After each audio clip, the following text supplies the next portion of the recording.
You are now listening to Flash Fiction Volume 3 by Lucian.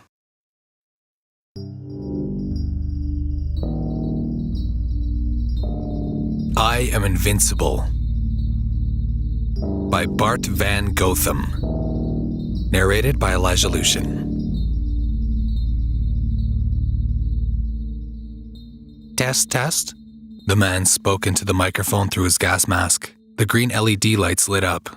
The orange and red ones didn't. Sound level is okay. Can we start? Sure, I said. How are you feeling? Fine, I answered. It was the 37th day of the nuclear winter, and there I stood, legs spread, arms crossed, wearing nothing but my army green shorts and my black Nikes. Somehow the radiation had made me incredibly healthy. It also made me into an anomaly. A freak. But I didn't care. Out of the deadly clouds, a snowflake fluttered down on my naked shoulder. Oh look, I said. Nice. I was wondering if we'd get a white Christmas. I looked at the man in his protective suit. If anything could kill me, anything at all, it was the piercing stare of his beady eyes. Sorry, what's the next question?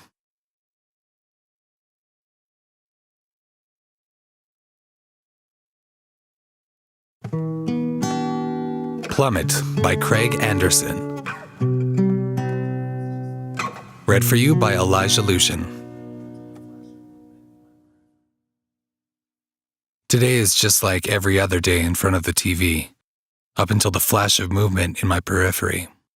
It's gone before I could turn my head, but I'm certain it was too big to be a bird. Curiosity makes me drag myself up from the couch to investigate. Deep down, I already know what I'll find. But it's still a shock to see the body of the man that lives upstairs, lying awkwardly askew on the grass 8 stories below. The adrenaline hits me instantly. It surges through my veins and demands action. I grab my phone and run out of my apartment, dialing the ambulance as I bound down the stairs, taking them 3 at a time. I stumble and stagger, wheeling my legs to move faster than I know they can. Every second counts. I burst out of the lobby and run around the building to find my neighbor still lying there. There's no movement, no signs of life. There's no one else around. I frantically tried to remember the basic first aid training from school, something about the beat to staying alive. I place my mouth over his and breathe out deeply before starting the chest compressions. There's no response. I try not to think about this man I've barely spoken to. Sometimes I saw him playing out on the grass with his wife and child, throwing a frisbee or having a picnic.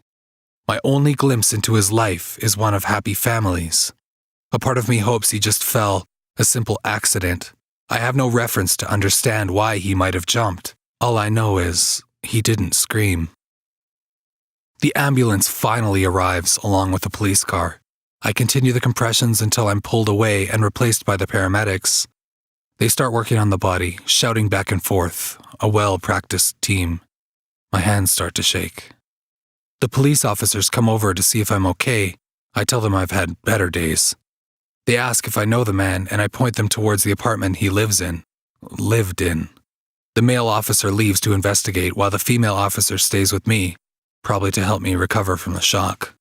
I feel numb, like too much has happened and I'm not yet able to process it all. Suddenly there's shouting from the paramedics. I hear the word pulse, and my own races in response. They're working furiously now, which I know is a good sign. It means there's still hope. I feel an unexpected euphoria. It races through my body like fire. This is the most amazing moment of my life. I have saved another human being's life. A loving husband, a doting father. It seems like this joy will never end. Then the male officer returns, his face an ashen white. He pulls the female officer aside, their voices a whisper. But I catch snippets of their conversation. He has found the wife and child upstairs, dead, strangled, murdered. My mind fills in the gaps. The man I just saved is their killer. My heart plummets.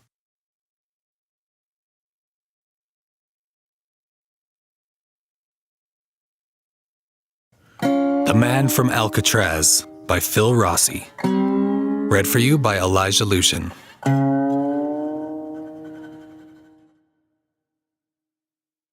Roy hadn't seen Alcatraz since his great escape, over 50 years ago. Parked in the bleachers of the tour boat, Roy listened to the piped-in audio of notorious inmates and failed break attempts, claiming he was dead. A mugshot with Roy's old prisoner, AZ-2515, rested in his pocket. "That hotel's haunted. Only place where time sits still," Jimmy had said, Roy's escape partner. "Ask any guest, and they'll swear the hours on Alcatraz leaked from Dolly's molten clocks." Jimmy never cared for an old-timer's day, scratching his head over Roy's bucket list. To Jimmy, they already beat the devil, with no rematch required. It was the last call they shared before Jimmy checked out for good. Roy glanced the water as the tour ship zeroed in on the island. The night of the escape, they slashed the same vicious tide, chopping for Angel Island in a rubber raft. Roy recalled the meticulous break, the stashed inflatable, and links of stolen cars used to flee Frisco for Southern California. Plucked from a Bogart movie, the escapees looked up a mafia doctor and left the outskirts of Los Angeles with plastic surgeries and fresh identities. Roy filtered through Central and South America, while Jimmy crossed the pond for an Irish coast. For kicks, each one kept a meaty scrapbook with newspaper articles, while growing old and evading capture. The former inmate always wished to stick it to the man one more time. The baddest of the bad back in the day, Roy remained wanted by the U.S. Marshals for the time he left on a sentence. He'd show the ghosts of Alcatraz who's missing and presumed drowned. Not foolish enough to brag about it, Roy would go full phantom on the one-guide tour. As tourists stepped off the vessel, Roy thought of Robbins and Falzone in their spiffy charcoal uniforms, blood-red ties and holstered cannons. A pair of tear guards on duty the last night of the escape, long gone, their legacy bombed out with the rest of old Alcatraz. The tour slugged out the usual hard luck stops, while pointing out the famous cells of Al Capone, the Birdman, and Machine Gun Kelly, a badge of honor to share the bloodline with real dragons, Roy always thought. While he puffed with pride, the guide spammed up the history of sieges, riots, and doomed prison breaks. Up ahead, the mess hall, showers, and workstations where inmates labored for cents on the dollar. While the tour ventured deeper into the prison, the sounds and visions of old Alcatraz began to post on Roy's brain wall. As blown-up photographs and rotted-out sections entertained the tourists, a more vivid slideshow hacked Roy's thinker. A mirage of old Alcatraz in full bloom, as if the guided tour were a masquerade of the long-lost guards and fellow prisoners. Roy blinked his eyes and shook his head to kill the flashback. Something, maybe Jimmy's spirit, told him to turn around and leave this no-good-for-nobody place at once. A stubborn Roy persisted. And once the funky karma deflated, the tour reached his former cell house. When Roy stepped up to his old bunk, he felt the second wave of voodoo rise and crash. The fire in his chest made a fist, forcing Roy to wobble. Fighting to stay in orbit, Roy crouched like a surfer, gripping his old bars for balance. The rods, more like steam pipes, pitched Roy into a sweat. A trembling Roy released the grill and caught his breath. He then searched out a restroom and a cold fountain for his fried nerves.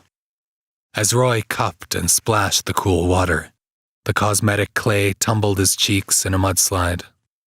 Each layer of surgery over the years to preserve the identity now stripped from his face. When Roy gazed in the mirror, the young man from his prison mugshot stared right back at him. Roy's clothing already morphed into the sky blue shirt and khaki pants, with AZ-2515 stenciled across his chest. More black magic from this cursed island, he thought. Roy decided to leave the walking half of the tour and return to the wharf.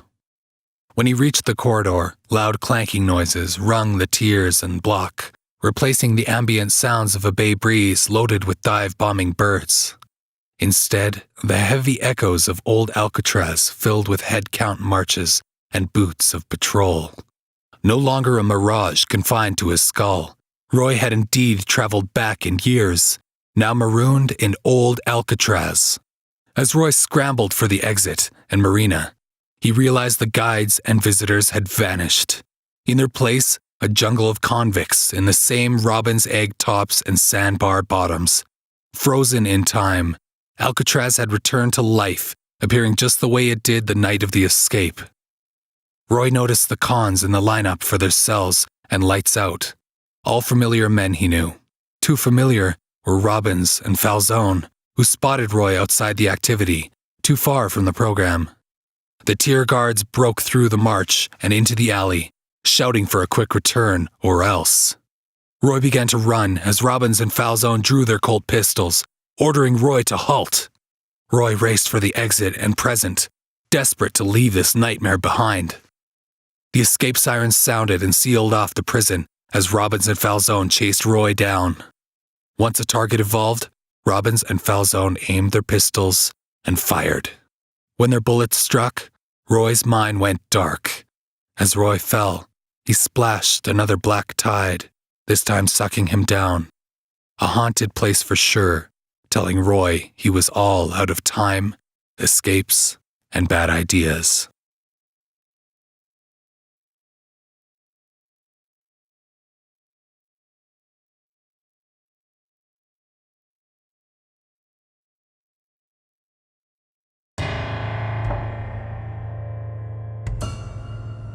The Kratch, Thy Keeper, by Matthew F. Amonte. Read for you by Elijah Lucian.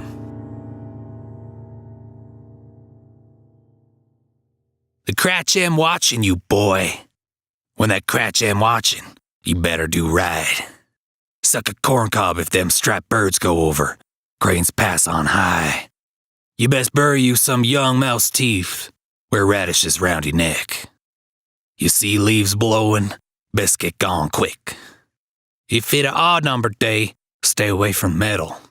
Don't move no chairs, hear toad grunt, dunk your head in a cold gray river. The Kratch see all. If a fish bleed, throw salt at salesmen's eyes. Me, Hake Jones, I am sheriff in this valley. I am reverend, I am judge, I am law. Wear me a cassock, carry me a long hay blade. I tell man, woman, child, fear that Kratch. Do as the law command. I tell that old Sam Butlin, look out. Sam won't rattle no can of dried peas. Sam don't watch for no striped birds. He don't care a snip for no Kratch. Me and my Alice see blood smear on the dirt. Skull in a tree, ass bone on a shed roof. Kratch got you good, Sam.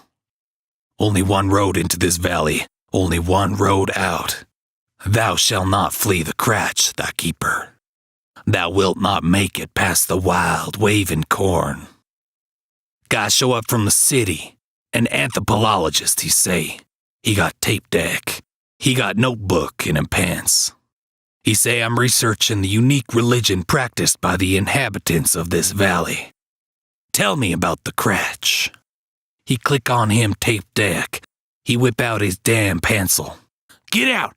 I ain't telling you about no Kratch. He say, you shun the Christianity indigenous to this religion. Instead, you follow a primeval animistic cult centered around the worship of an unseen agricultural spirit. I say, what? I say you better watch your ass. You don't go poke your beak around this place. The Kratch am watching. He say, I understand you adhere to a strict set of apotropiac rituals, which purport to ward off the wrath of your corn god. The last thing anthropologists say. He come round in a fancy hat, won't suck no corn cob. I, thy Kratch, am a wrathful Kratch. Sure enough, damn fool passed by corn, teeth on road, ditch full of blood. Empty a pitcher into the west, urinate to the south, greet the northern sun with the cry of horses.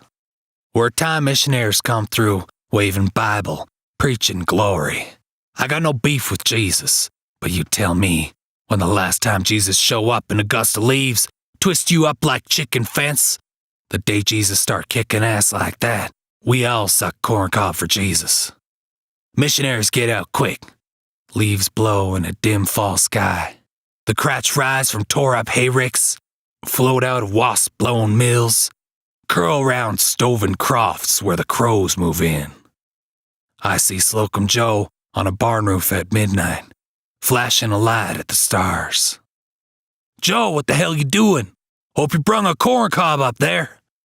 Joe frees up. He come down, pull me into the shadows. "There's something big out there, Hake," he'd tell me. "Big? What big?" "Bigger than us. Bigger than—" "Shut you cake pit, fool. Don't be talking like that." I done it, Hake. I flashed my light up the Milky Way, and something flashed back. Over Joe's shoulder, I see Scarecrow turn ahead our way. "Best you hush, Joe." Something flashed me back, Hake. It coming to save us. We just got to tell it the way. Hake, ain't you tired? Ain't you tired of sucking corncob? Dunking your fool head in the river? Ain't you tired of worrying every time you trot by corn, something gonna tear you up a treat? Leaves blowing around my feet. Shut it, Joe. We can't fight it, Hake. We can be free of that old Kratch. Beam of moonlight catch me. Joe, look. Cloud of leaves blow around my body. I pick up an axe. Me, I can feel the Kratch. He worked through me. I do right by him. "Hake, what you doing?" Sun come up the next day. See bone on the roof, blood on the dirt, me sucking a corncob, watching them striped birds blow by on a sinister wind. This has been Flash Fiction Volume 3 by Elijah Lucian. Thank you for listening. Find more free Flash fiction at www.elijahlucian.ca.